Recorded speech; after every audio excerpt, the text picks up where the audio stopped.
number of years ago, I told you, the congregation, a story about a dream I'd had just before I was sent to be the parish priest, the administrator of the cathedral. The bishop had asked me to become the administrator, and I told him it was an onerous task he was asking me to take on, but I agreed. And about 2 weeks later, I had a dream one night. And in that dream, I had won a prize, some sort of raffle or another. So I'd won a prize, and I remember I was given some gift or another, whatever it was. I have no idea what it was. But the person who gave it to me said, "And you get this with it."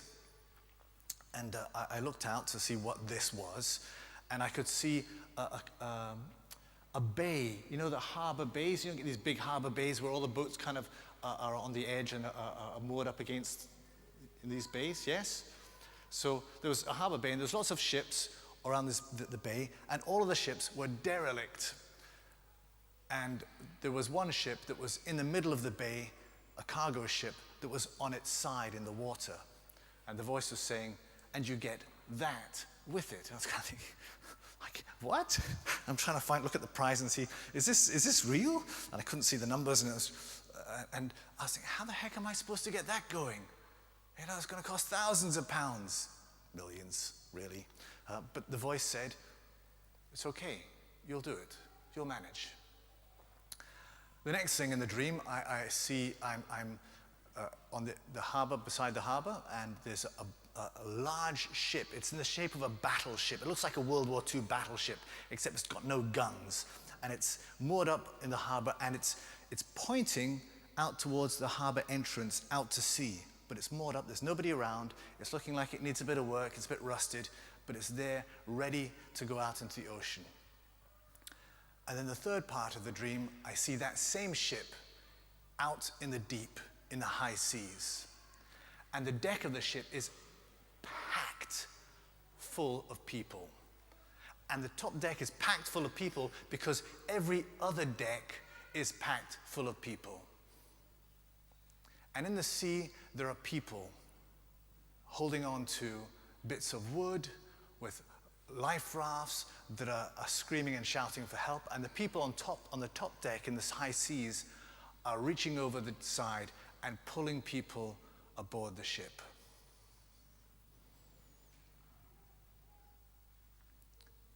And I realized that the ship is us. It's the cathedral. That's the plan that God has for us.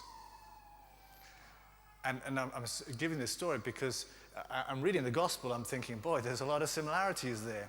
The disciples are at the side of the shore. The boat is empty. Nothing's happening. They're cleaning their nets. But Jesus is the one who says, "Put out to the deep for a catch." And when they listen to his word, and when they obey it and go, they come back, and there's no room on the boat. It is utterly packed full of fish, so much so that they have to get another boat to come alongside so that they can do it together to bring them on shore. I find it very interesting that the boat is obviously the church. That's what theologians and scripture scholars down the ages have. We clean our nets. We've got all the tools that we have for fishing, but we're not really going out fishing because it's dangerous out there. You know, if we're in the harbor, we're protected. There's not going to be any storms. We're not going to be caught by storms. It's shallow, so we're not going to drown. You know, there's no danger in the harbor. And it's safe, and we like being safe. It's comfortable being safe in the harbor. And in fact, you know, if we did catch any fish, the only reason would probably be because a fish decided to swim into the harbor and leap upon our vessel. And then we'd be so shocked by the fact that here's a fish in our boat. What are we going to do with a fish in our boat? I don't know. We should maybe call a committee and discuss what we should do. And okay, I know we'll have an RCIA. That's what we'll do. And it'll be something strange for us. Whereas the reality is that it should be normal to have fish in the boat because we're going out fishing. We are Paul VI in his letter Evangelium Nunciandi says that evangelization, that going out, that missionary exodus going, is part of the church's identity. It's of the essence of who we are. If we're not evangelizing, if we're not putting out into the deep, we're not really being church. But it is a little scary going out. Peter didn't really feel up to the task. The whole thing of Peter, Isaiah, Paul, each of them not feeling worthy. How am I to do this? But God, when they encountered God and he spoke to them, he sent them out with courage. Peter spent 3 years training. He wasn't initially a natural evangelist. You hear stories of Jesus sending out the 12 because it's comfortable. It's nice being beside Jesus. It's great being beside him, listening to his word, watching the miracles. That's lovely. It's really great. But then he sends the disciples out to do it themselves. What, us? To do what you've just done? You want us to do that? Yes. Yes. Go and do it. Who knows what was going on in their hearts as they set out to do the same? And he did it over and over again. He taught them. He stretched them. And we here are being stretched as well. For those of you who are here for the first time and experiencing this prayer partners thing, I bet you probably thought, what? You want us to do what? To meet this person I don't know and speak to them? You've got to be kidding. And, for a lot of people, how many people found it uncomfortable? First time, uncomfortable. I would find that uncomfortable first time. But now I know, and I've spoken to people, and I've seen you, it's just become natural. That's just what we do here.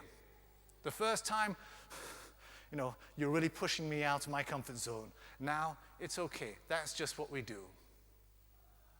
And that's the way it should be with mission, with evangelization. Maybe the first time I'm feeling a bit stretched. This is maybe a bit more than I can take. But as the more we do it, it becomes, that's just who we are. That's just the way we do things.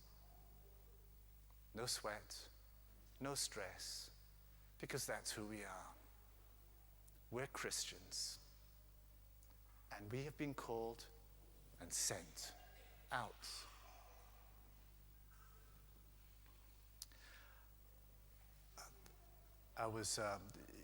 There's a little story about, not a little story, it's a true story, about the Titanic. You've heard about, maybe spoken to you about the Titanic before.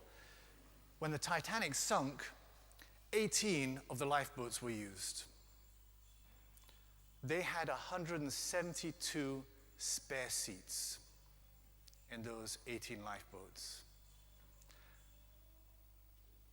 Those lifeboats sat and watched 1,500 people drowning in the water. They stood at a distance and did nothing.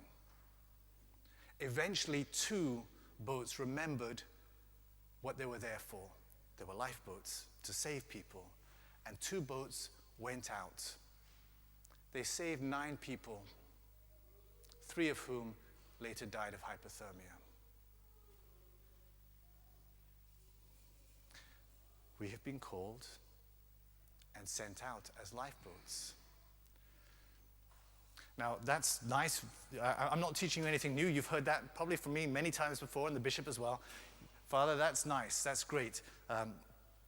So we know that, but how are we supposed to do it? Surely that's your job, Father. No, it's not Father's job. It's not Deacon Tony's job. It's not Father Matthew's job either. Well, it is our job, but it's not our job alone. It's the church's. It's who the church is and what the church, and that is you, are for. How are we supposed to do it? Somebody asked me, Father said yesterday, said, how are we supposed to do this, Father? You've got to be able to tell us how to do this because it's not, it doesn't sound like an easy thing. And I don't think it is an easy thing. Well, maybe it could be easy. I think the key is inviting, being able to invite. We can invite people. How many people have ever had a party in their homes? Just a couple. Nobody else has had a party here. I think I've had one at least. Okay. Wow. That explains a lot. Sorry. Okay. But, when we have a party, it's easy. We want our friends to be there, so say, come. We know what it's going to be like. It's going to be great. Isn't it going to be great? We're going to have the music, we're going to have the food, we organize all that sort of stuff, and we just invite them, come.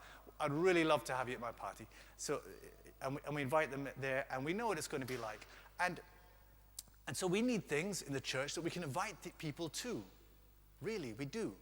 We can invite them to Mass, and the music here, lovely, fantastic. But the Mass, actually, for a lot of people, makes no sense at all. If they've never been to church, it's like, what, kneeling, sitting, standing? What's going on? When should I be doing what? And what's this thing with the bread and the wine? And it can be impenetrable. And so sometimes inviting people to Mass might not be the first thing you'd want to do. So we have to have other things. Maybe a parenting course, or parenting groups, or a marriage course, or something like Alpha, or something, we've got the healing service. Somebody recently told me and said, Father, people aren't going to invite anybody to anything if they've never been to it and seen it or experienced it. Would that not be true? If I don't know what it's like, I'm not going to invite anybody to it. And this woman was saying, I invited my friends to the healing service because I went and I found it fantastic. I enjoyed it so much, and I knew that they would love it. They went to the Alpha course, and they said, I invited my friends because I loved it so much that I knew they would also enjoy the experience. We have one young student who did the course in autumn, and she's invited 3 of her friends.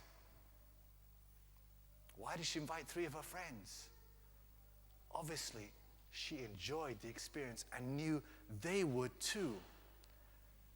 So the key is making an invitation, inviting people to something.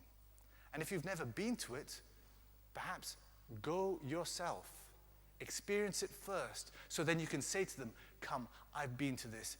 It is excellent. You would love this. And as they experience that, as they enter into one of these things, experience one of these things that we do here in the church, then they're gradually coming to know us as community and gradually being drawn into the heart of the church, where our hope, our prayer, is that they'll experience Jesus. That like us, they'll become disciples. That like us, they too may be filled with the Spirit and sent out to draw others in. Church, we have a mission. Actually, it's Jesus who has a mission. Jesus has a mission that has a church to fulfill it. And you're that church.